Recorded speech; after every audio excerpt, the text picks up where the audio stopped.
सगळे तंतोतंत गुण मुलांनी घेतले असतील म्हणून राजीनामा आदित्य ठाकरे देईल असं मला वाटत नाही। राहुल कर्नालकडे जी माहिती आहे राहुल कर्नालनी द्यावी। मी त्याला भेटून सांगितलेलं आहे, बाबा तू अगर त्या प्रकरणामध्ये तेव्हा होता असं माझं आधी म्हणणं आहे।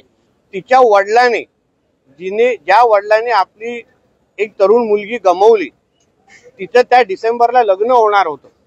8 जूनला तिची हत्या झाली आणि त्याच डिसेंबरला ती रोहन राय बरोबर लग्न करणार होती। त्या एका तरुण मुलीला गमावलेल्या एका वडिलांनी अगर आपल्या भावना व्यक्त करत ते अगर आपल्या मुलीसाठी लढत असतील तर हा राजकीय मुद्दा होऊ शकत नाही। मग त्यांनी ज्यांचं नाव घेतात। पहिलं नितेश राणे बोलत होता राजकीय होतं, राणे साहेब बोलत होता राजकीय होतं, पत्रकार काही भूमिका घेत होते, अर्णब जयसारखे चला ठीक आहे त्यांना तो वेगळा काहीतरी टीआरपी वाढवत होते। आता मुलीचे वडीलच बोलतायत, मग हा राजकीय मुद्दा असूच शकत नाही। आणि मग त्याच्या अंदर काही पॉलिटिशियन आहेत आदित्य ठाकरे सारखे, काही कलाकार आहेत डिनो मोरिया सारखे, सूरज पंचोली सारखे। तर मग हे आता वडिलांनी आपल्या मुलीच्या मर्डर संदर्भात केलेले आरोप आहेत। या चौकटीमध्ये तुम्ही त्या विषयाला बघितलं पाहिजे। त्याच्यामध्ये कुठलंही राजकारण आता त्याच्यामध्ये नितेश राणे आला नाही, कोण आला नाही। आणि वडील कुठे गेलेले आहेत?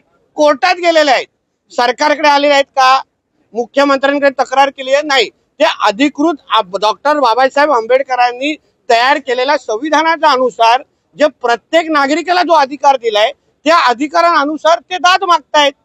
आता कोर्ट ठरवेल ना, आता कोर्टाला ठरवून दे की बाबा त्याच्या वडिलांचं म्हणण्याचं कॉग्निजन्स घ्यायचं की नाही हे 2 तारखेला कोर्ट ठरवेल। दुसरा तुम्ही काय बोलाल? येतो नैतिकतेच्या विषय आलेला आहे।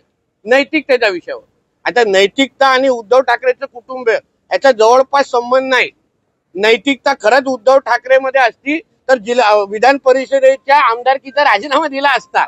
जे त्यांनी राजीनामा देत असताना मुख्यमंत्री राजीनामा देत असताना त्यांनी सांगितलं की मी माझ्या मुख्यमंत्र्याचा आणि आमदारकीचा राजीनामा देतोय।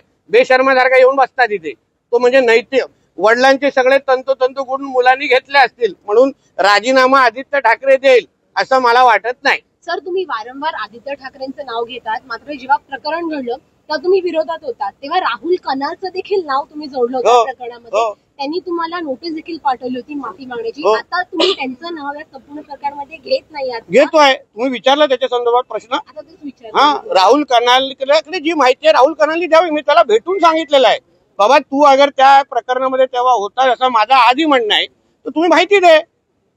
माझं म्हणणं आहे की अँब्युलन्सचे तुझे जे इन्व्हॉल्वमेंट आहे तू तुझी माहिती दे असं सांगितलेलं। आता आमच्या आपसामध्ये काय चर्चा झाली मला माहित नव्हतं, तुम्हाला येऊन सांगायचं होतं म्हणून कदाचित सांगितलं असं। ते देखील देत नाहीये ते देखील समोर देत नाहीये त्या संदर्भामध्ये। आता त्याचा अजूनपर्यंत जुनं प्रेम मग गेलं नसेल सर याच प्रकरणात आदित्यावर। आता जुनं प्रेम तर सर याच प्रकरणामध्ये आदित्य ठाकरे यांच्यावर ड्रग्सचा देखील आरोप केलेला आहे की ड्रग्सच्या व्यवसायामध्ये त्यांचा थेट संबंध आहे। यासोबतच उद्धव ठाकरे पण तितकेच दोषी असल्याचा आरोप काल दिशा सय्यद यांच्या वडिलांनी आणि वकिलांनी केला। तुम्ही ना हा विषय ना राजकीय सोडून टेक्निकली समजून घ्या। जे काही ते निलेश ओझा नावाचे वकील काय बोलतायत त्यांच्याकडे स्पेसिफिक चॅट आहे। चॅट मध्ये रिया चतुर्वेदी आणि आदित्य ठाकरेच्या मध्ये ड्रग्सच्या लेण्या देण्याबद्दल सप्लाय बद्दल झालेले चॅट आहेत। ते पुरावे त्यांच्याकडे आहेत आणि ते पुरावे ते कोर्टामध्ये सादर करणार आहेत। आता हा त्यांच्याकडे असलेल्या पुराव्याच्या अनुसार केलेला त्यांनी स्टेटमेंट आहे। तर आता उद्या जेव्हा कोर्टामध्ये ते चॅट दाखवतील तेव्हा दूध का दूध पाणी का पाणी होऊन जाईल। आणि उद्धव ठाकरेंचा तो विषय त्यावेळी मुख्यमंत्री कोण होता? उद्धवजी ठाकरे होते। मंत्री कोण होते? त्यांच्या कॅबिनेट मध्ये मंत्री आदित्य ठाकरे होते।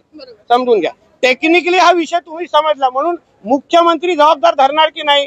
कारण का 72 दिवसापर्यंत सीबीआयला यायला दिलं नाही, सीसीटीव्हीचा गायब करण्यात आलं, सगळ्या विटनेसवर प्रेशर टाकण्यात आलं। या सगळ्याच्या नैतिक आता सचिन वाजेंनी किंवा परमवीर संबंधित जे पत्र लिहिलं तेव्हा त्यांनी काय लिहिलेलं पत्रामध्ये? मी मुख्यमंत्री उद्धव ठाकरेंना अवगत केलं होतं, सांगितलं होतं। म्हणजे त्याच्यामुळे उद्धव ठाकरे ते जबाबदार धरतायत। तुळजापूर प्रकरणामध्ये उबाटा कनेक्शन समोर आलेलं आहे। तुळजापूर ड्रग्स प्रकरणामध्ये उद्धव ठाकरे गटाचं एक कनेक्शन समोर आलेलं आहे। त्यामध्ये जे आरोपी आहेत राहुल परमेश्वर आणि सुमित शिंदे यांचे फोटो ओमराजे निंबाळकर यांच्यासोबतचे व्हायरल झालेले ड्रग कनेक्शन आणि उबाटामध्ये कनेक्शन येत असेल तर तुम्हाला आश्चर्य का वाटतंय मला आताच कळत नाही. जसा नेता तसे कार्यकर्ता, जसा पक्षप्रमुख तसा त्यांचा खासदार. आता आदित्य ठाकरेच अगर नाव येत असेल तर तो पक्ष आदेशच झाला ना सगळ्या ड्रग्ज विका, कारण का मालकाचा मुलगा ड्रग्जच विकतो. आश्चर्य काय वाटतं तुम्हाला याच्यात?